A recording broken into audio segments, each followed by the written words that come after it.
Well, hello, crafty lovelies. I am the Rocky Mountain Crafter, and I am so very glad that you are here.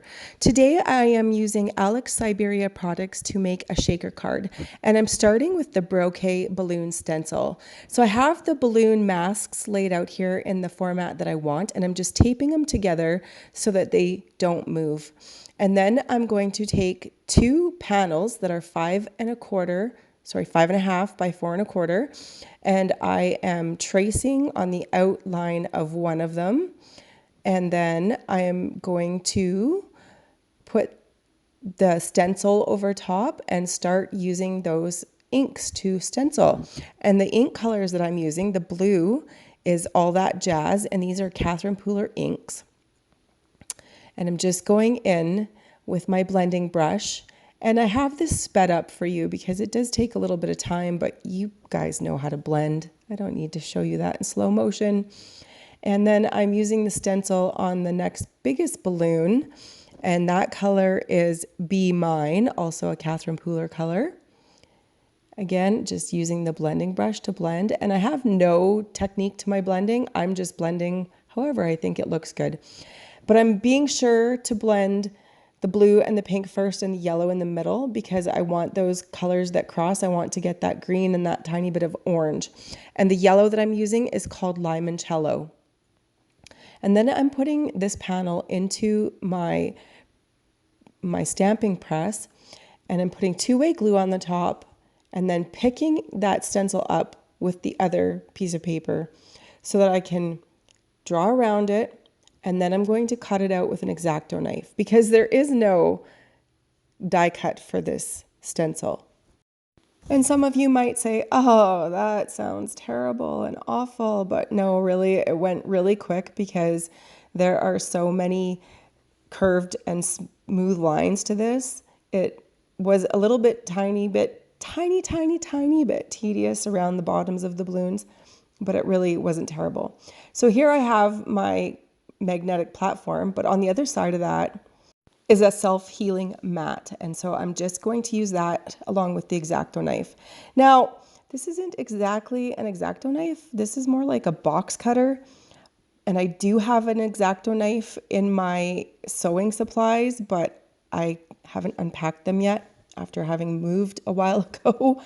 And even though this is a box cutter and definitely not made for precision, it's actually doing not a bad job. I imagine an X-Acto knife would have been even easier, but as far as this goes, it wasn't terrible. So I'm taking a pair of what I'm going to call precision scissors because they are so precise. I love these scissors.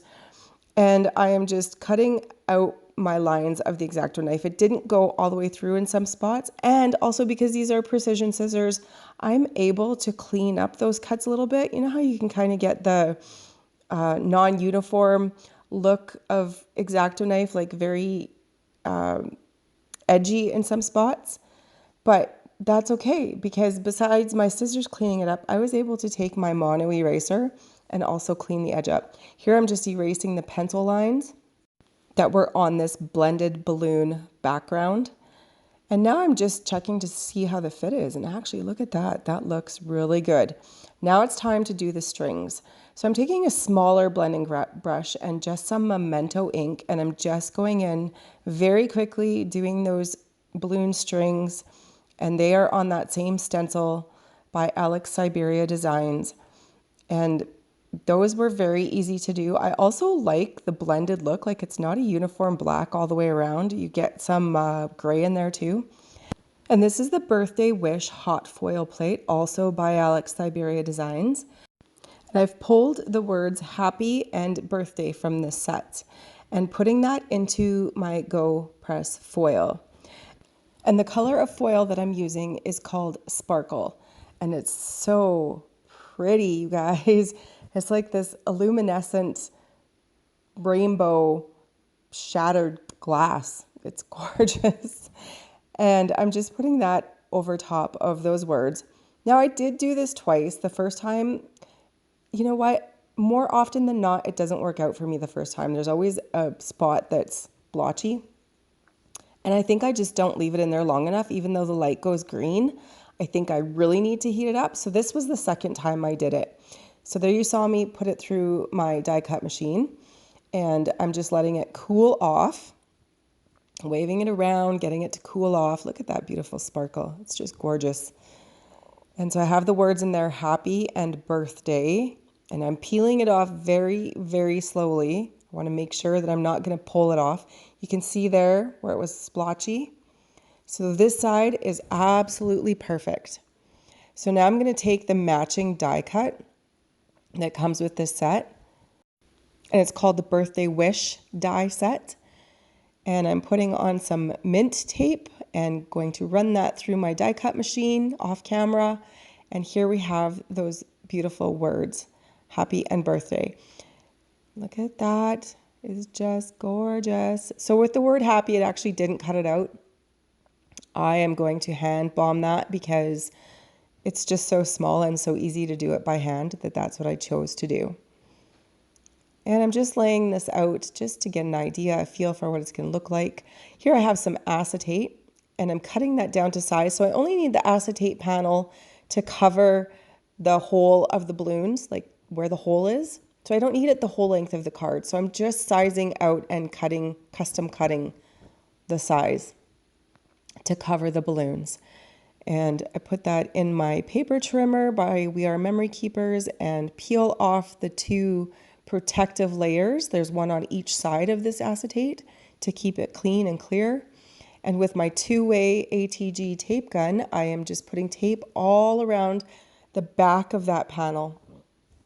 And there are some really skinny parts on the side of this card. So once I had the tape on there, I had to roll them up out of sight and just putting it into my precision press so that I can line it up perfectly with the acetate. And there we have the front panel. Now you can see there's some leftover sticky on the side there, that black dot on the right-hand side, and that's nothing that my adhesive remover couldn't handle. So that worked out perfect. Here I'm just, again, trying it out, or auditioning, as some might say. Now I have my Barely Arts glue. I love this glue, you guys. It's so fine tipped. And I'm just putting glue all over the back of that and using my tweezers because I don't want to mess this up any, although I almost do. I almost have a very close call here. With the happy, I put glue on the back and then I drop it onto the front of the acetate. But thankfully it lands the right side.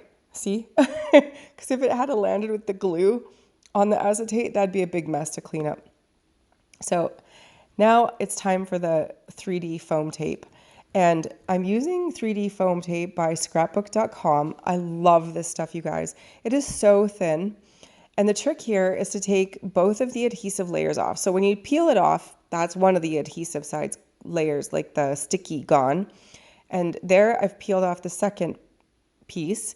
And this is what makes it very movable. I can manipulate it into place perfectly. And so I'm just doing that all the way around the outside of the card, or the outside of the window. Now on those very thin spots, it's going to be like paper that hangs over. You know, when you have paper that hangs over on the side of your card, it's the same thing. I have foam tape that hangs over. I'm just going to cut it off. Nobody's going to see it. Now the top one, it ends up being quite thin at the top after I cut it off, but that's okay. I just glue it down after. So here I am putting my final layer, but I leave a tiny little space accidentally. So here I'm just filling in that gap. I cut a tiny piece of foam tape and fill it in with my tweezers, and then all is fine because I do not want any of that glitter to get out. But that's exactly what happens. You'll see. So here again, it's hanging over. I'm cutting it off like it's a piece of paper. Sorry, I got that out of view of the camera. So this foam tape is quite thick, and I cut it right down the center just to make it go further because there's no point putting big fat thick pieces on here unnecessarily. So then I again line it up into my precision press. I get some sequins in there, and I'm gluing that very thin piece at the top. But when I do this, when I put this on, I don't push down real hard. I push down hard everywhere except for on the left side. And then my sequins are falling out of there. So there, I'm just shoving those back in. And the top, I'm glad I put that glue up there because that is a very thin area up there with that very thin piece I had to cut off of the foam tape, but there, now it's done. I've custom made a black panel for this card. And so I am just adhering this to that black panel because black makes all those beautiful bright colors pop. And then I've also custom made a base for this card because it's a little bit bigger than 5.5 by 4.25.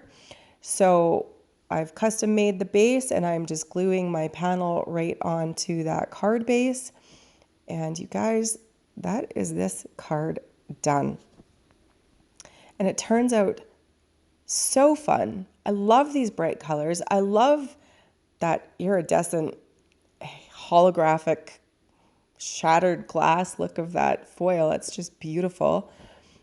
And yeah, this card turned out fabulous. Plus it's a shaker. How awesome is that? You guys, I thank you so much for watching today. If you like this content, please do like and subscribe to my channel. I'm very thankful that you are here supporting my channel. And I've linked all of these products below.